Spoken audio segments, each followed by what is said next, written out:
It's no longer news that the federal government has mandated the Nigerian Customs Service (NCS) to intercept contraband goods such as illegal drugs and weapons. They should also check travelers' baggages, cargoes, and collect custom duties and other taxes on goods and services. In this interview with Seabed and Bunkers Communication TV, the former secretary of Association of Nigerian Licensed Custom Agents, ANALCA, Tinkan Island Chapter, Ovi Michael Immonite Esquire, the MD, Mimov Global Ventures speaks. My name is Barrister Mike Immonite, via Michael Immonite Esquire, the MD, Mimov Global Ventures Limited, and the immediate past secretary of Anankantinka chapter, a stakeholder and a custom broker, plus trade facilitator. So, we just want to, I want to let you understand that the system has definitely changed, especially since the inception of the new CG of Custom, that is Mr. Adeni. Custom has really transformed, and Custom did not just stop there, but at the same time, they're trying to sanitize and maybe do more training for the custom brokers, which was done early this year. One in Lagos, another one in Port Harcourt, and we're here to kickstart that of the northern part, which will then bring them back to Lagos. Custom reform during the new CG has tremendously have an input in custom and the licensed customs agents reform in positive drive, whereby NICES, we all know NICES, has always been an hiccup, especially during the former CG of custom. And up to now, that is just one of the challenges which we're still having in trade facilitation. While highlighting some of the achievements made by the Controller General of Nigerian Customs Service, Bashir Adewale Adeniyi, he advised him to assist the Central Bank of Nigeria (CBN) to adjust the dollar so as the custom brokers and shippers can plan very well. Now, what we are having, that is another trend again, is the CBN fluctuating of dollar exchange, which has been going up and going down, whereby in the former regime of Ali, the custom exchange rate was constant. There has never been any influx, and if there's going to be an influx, it will definitely come on a weekend. But in the era of Adeni, we've been having the adjustment of dollar without a constant frame of proposition of how trade can be like, either in positive drive or in negative drive. But in the real nuts, all we just want the new CG and the CBN to do is to come into an agreement on how the custom value, which is the exchange rate, can be stable, so that importers can at least have a planning section on how they can plan their business, plan their trade, and at the same time get dividends.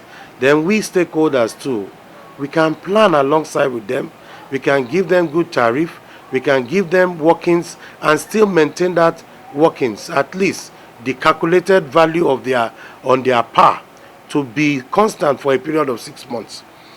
Precisely 6 months ago, the CGC Bashir Adewale Adeniyi launched the time-release studies in which Tinkan Island Command was used as a case study.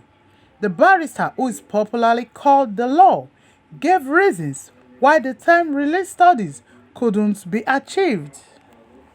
Know that the CG has flagged off the time release study.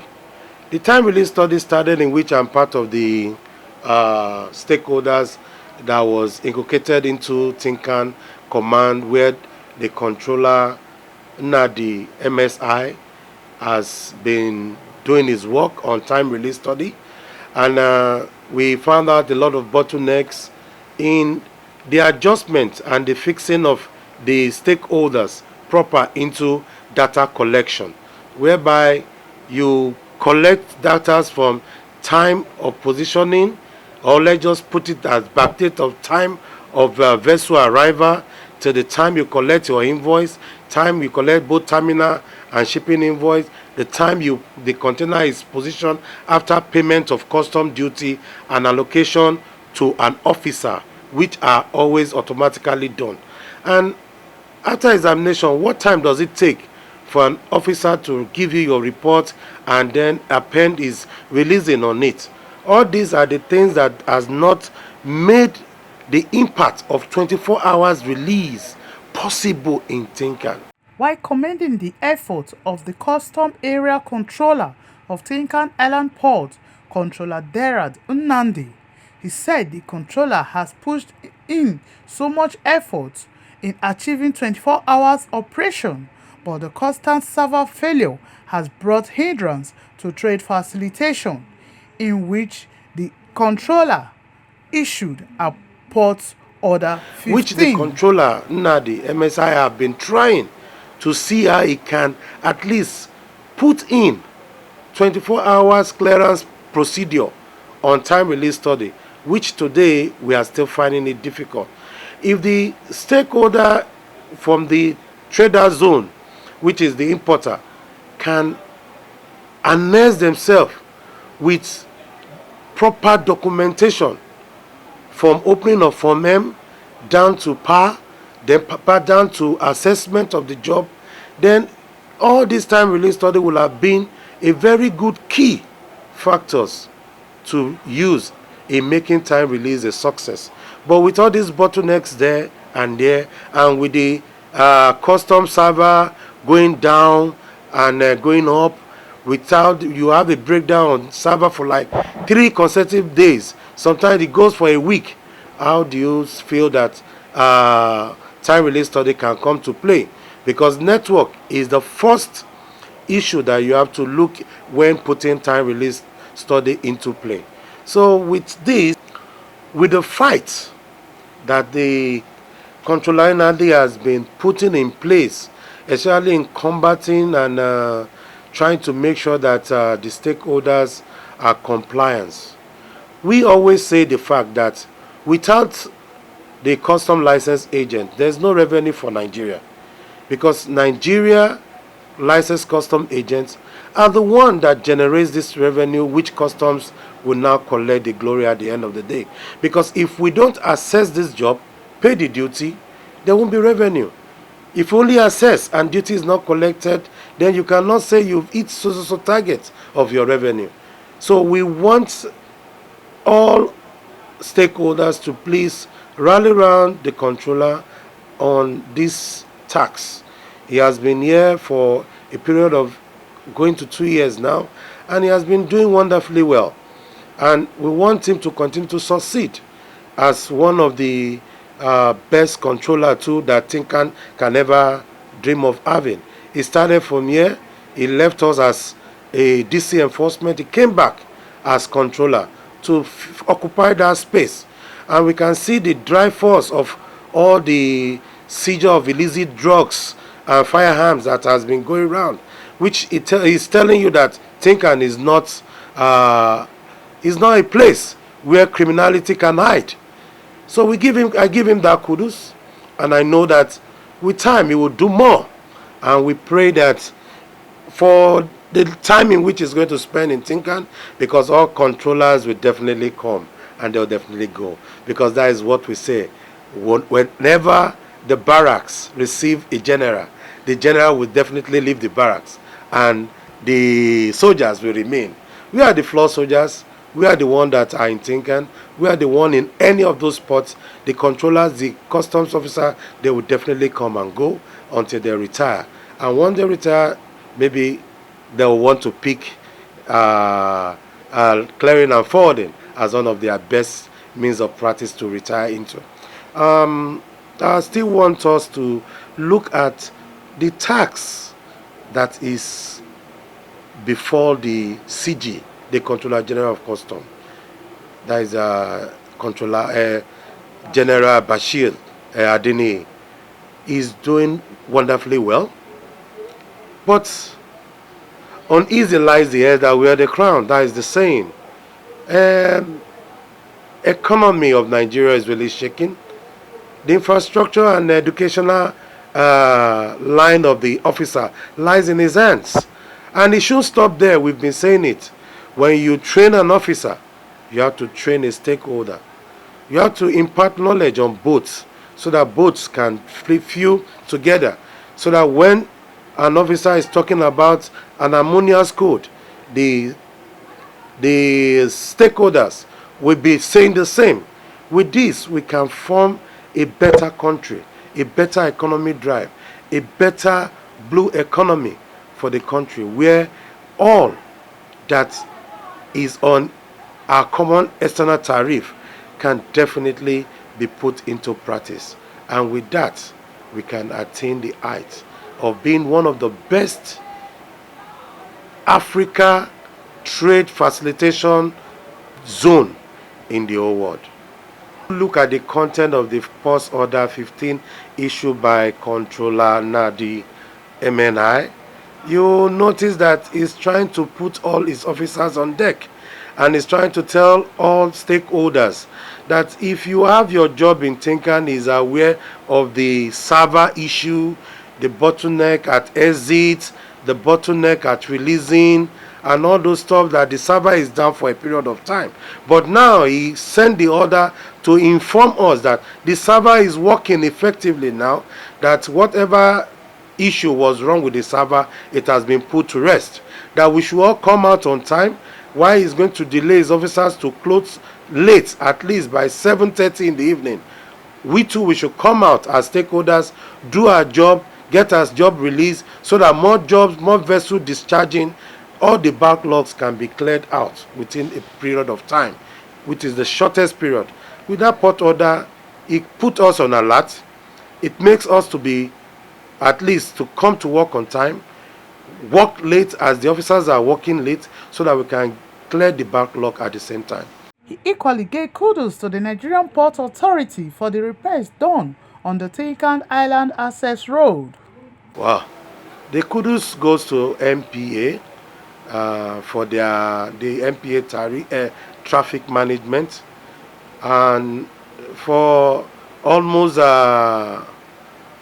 close to since March 10 precisely, the road has been open, and we have been finding it very easy. Accessing the port has been a very smooth drive. No more Greek log, no more illegal parking on the highway. All the trucks have, let's use the word, vamoose from the road overnight. And since then, the road has definitely been a very good access to both users and those transporters and the commuters at the same time. Unless NPA decide to allow them to come back. But with what is on ground, I don't think those shanties can, or those comptoir members can bring their trucks and containers and tankers back on the road. Because we are not talking only about containers, we are talking about tankers operators too. And since the tankers operators can leave, I don't think they will come back. The road is open, international business is open, everybody can come to port at any time and leave at any time as you desire. While explaining the aftermath of the labor union strike and the regular general public holidays, he said the shippers and the licensed custom brokers are usually on the receiving end of accumulated demurrage. I will say, well, public holidays, we receive memos from Mass Line and TICT and 5 Star and even APMT, that federal government has declared maybe 2 days holiday. Most of us know that Saturdays, Sundays are not public holidays. But those public holidays that are always mentioned by the federal government are vessels that have arrived during that period. Most of the terminal operators and the shipping line always expunge it from their debit notes, which I'm aware. But we should not be looking at vessel that has come in 1 month, that we stakeholders are still struggling to get the consignment out. Then there's now a public holiday that has come. If you look at it, the period of demurrage has already been on that same vessel before, that is on that consignment in the port. So likewise, we know that definitely the extant law, which is the Custom Act of 2023, gives a mandatory of 28 days. 28 days for cargo clearance. So we are working in line with them, and we'll continue to still dialogue with SWAN, which is the Shippers and Terminal Operators Association of Nigeria. That's come rain, come shine, they should definitely put all those public holiday that have been issued and by government, proclaimed by government, that should be public holiday. They should continue to impute it into the system so that we can at least expunge it out. They know how to do it. It's not that you tell us garbage in, garbage out.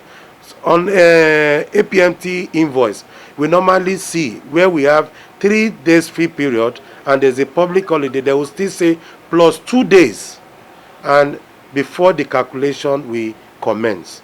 We've seen that, and we've asked others to follow suit, especially PTML that does not want to do that. They should follow suit and be adding this public holiday into the free period that is given to each consignment that is arriving or that has been arrived that want to take our delivery, especially those ones that arrived during that period of that public holiday. Pay demurrage. So the board, we are still trying to see the best policy on how we can arrive at a logical conclusion to drive this strike anytime the union calls for strike, so that such can be implemented into the terminal invoice and the shipping invoice and be expunged as free period. That's why I tell you, when you talk about terminal operators, shipping operators, these are maritime workers. They are unionists. They are unionists. And as a union, you obey the order of your union. We all know that the Maritime Workers Union, they are under NSC. We know that the bank is under the trade union.